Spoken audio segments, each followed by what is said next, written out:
আসসালামু আলাইকুম রহমতুল্লাহি ওবারাকাতু।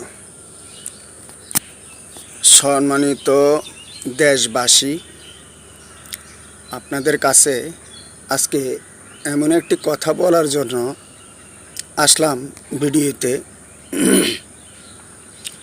সর্বপ্রথম কৃতজ্ঞতা জ্ঞাপন করছি যে আল্লাহ তাআলা আমাদেরকে, আপনাকে, আমাকে, সকলকে সৃষ্টি করেছেন মানব হিসাবে। সেই জন্য শুকরিয়া আদায় করি আলহামদুলিল্লাহ। আর তার সাথে সাথে আরও শুকরিয়া আদায় করি যে আল্লাহ তাআলা চাইলে আমাদেরকে হিন্দু, বৌদ্ধ, ইহুদি, নাসারা, খ্রিস্টানদের ঘরে জন্ম দিতেন। আল্লাহ তা না করে মুসলমানের ঘরে আল্লাহ তাআলা আমাদেরকে জন্ম দিয়েছেন।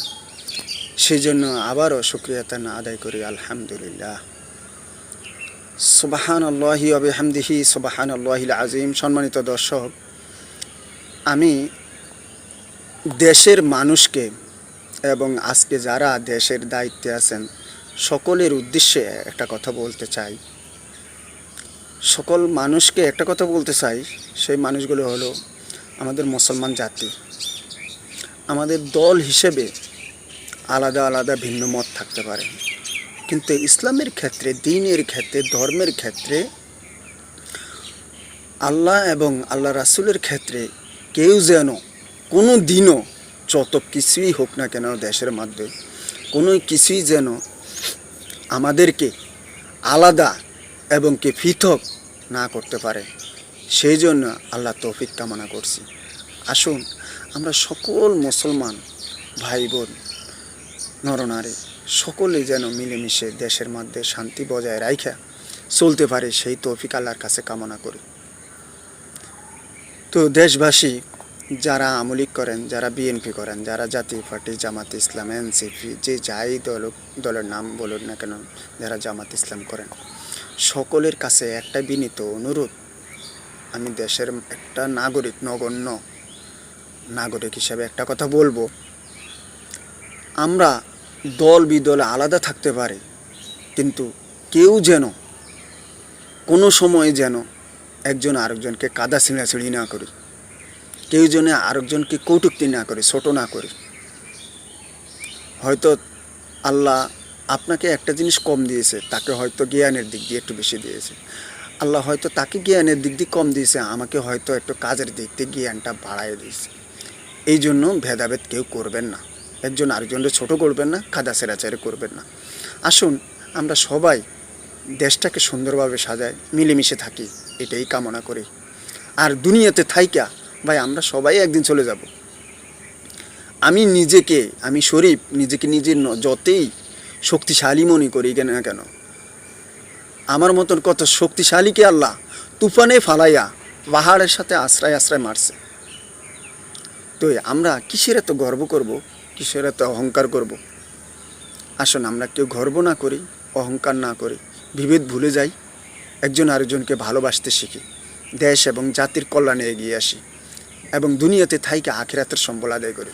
কারণ আমরা সবাই মৃত্যুবরণ করতে হবে, আমাদেরকে সকলকে মরতে হবে। কুল্লে নাফসিল জায়গাতুল মাউত, সকল নফসেকেই মৃত্যুর স্বাদ গ্রহণ করতে হবে। অতএব এই দুনিয়াতে থাইকে আখিরাতের যেন সম্বল আদায় করে নিতে পারি, সেই তৌফিক আল্লাহর কাছে কামনা করি। তো আরও কিছু বলতে চাই, আজকে যারা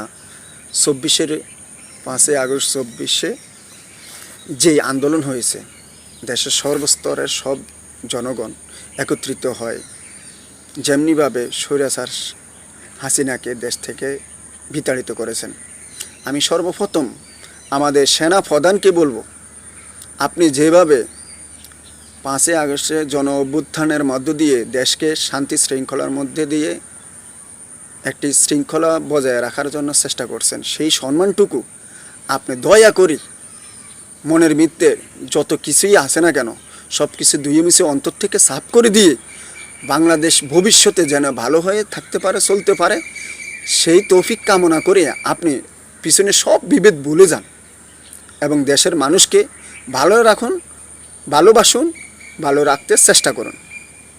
আপনি একদিকে তাকায়েন না, যেটা চলে গেছে যাক, আর যেটা সামনে আছে সেটাকে ধরে রাখুন। কারণ আমরা সবাই মরতে হবে ভাই। আজকে আপনি ক্ষমতা আছে, কালকে নাও থাকতে পারে, একদিন আমরা সবাই চলে যাব, সবাই মরে যাব, কেউ থাকবো না ভাই। তো দয়া করে ভাই আপনাকে একটা কথা বলবো, আপনি যেখানেই থাকেন না কেন, আপনার সেনাবাহিনী, সশস্ত্র বাহিনী যারাই আছেন না কেন, দেশকে ভালোবাসুন, ইসলামকে ভালোবাসুন, দিনকে ভালোবাসুন, বিভেদ ভুলে যান, অহংকার হিংসা আপনার অন্তর থেকে দূর করে দেন। আমি দেখছি একটা জিনিস, একটা নাগরিক হিসেবে আপনাকে এই জিনিসটা বলবো যে আপনি যেভাবে উঠে পড়ে লাগছেন, মনের ভিতরে যে হিংসা অহংকার আপনার আছে, সেগুলো আপনাকে দুই মুছে ত্যাগ করতে হবে, সাফ করতে হবে। আপনি দেশকে ভালোবাসতে হবে, মানুষকে ভালোবাসতে হবে, দিনকে ভালোবাসতে হবে, ইসলামকে ভালোবাসতে হবে। কারণ আমরা একদিন সবাই চলে যাবে, আপনি আমি সবাই চলে যাব। তবে আল্লাহর কাছে জবাবদিহিতা করতে হবে। সেই দিকে লক্ষ্য রেখে আপনি সামনের দিকে এগিয়ে যান। আলেমদেরকে ভালোবাসুন, আলেমদের সঙ্গে থাকুন, নতুবা আলেমদেরকে সাপোর্ট করুন, কিন্তু আলেমদের বিমুখ হয়েন না, আলেমদের কাছ থেকে দূরে চলে যেন না। ভালো লোকদের সঙ্গে থাকুন, ভালো লোকদের পাশে থাকুন এবং দেশ এবং জাতির সেবা করার জন্য চেষ্টা করুন। কারণ আল্লাহ রাসূল সাল্লাল্লাহু আলাইহি ওয়াসাল্লাম একটা হাদিসের ভিতরে বলছে, যে ব্যক্তি দেশের জন্য 2 ঘন্টা প্রকৃতপক্ষে যুদ্ধ করবে বা পাহারা দিবে বা দেশের সম্পদ রক্ষা করার জন্য চেষ্টা করবে, আল্লাহ তাকে জান্নাত দিবেন। অতএব ওই জিনিসগুলো খেয়াল রাখবেন। সেনাপ্রধানকে বলবো। তো আপনার জন্য আমার আর কিছু বলার নেই। আপনি ভালো থাকুন, সুস্থ থাকুন, দেশটাকে সুন্দর একটা জাতি হিসেবে সবাই কাঁধে কাঁধ মিলিয়ে একতাবদ্ধ থাকার জন্য যতটুকু করার দরকার আপনার সাধ্য অনুযায়ী আপনি অতটুকু মরণের আগ পর্যন্ত করে যাবেন, এটাই আপনার কাছে কামনা। আসসালামু আলাইকুম ওয়া রাহমাতুল্লাহ।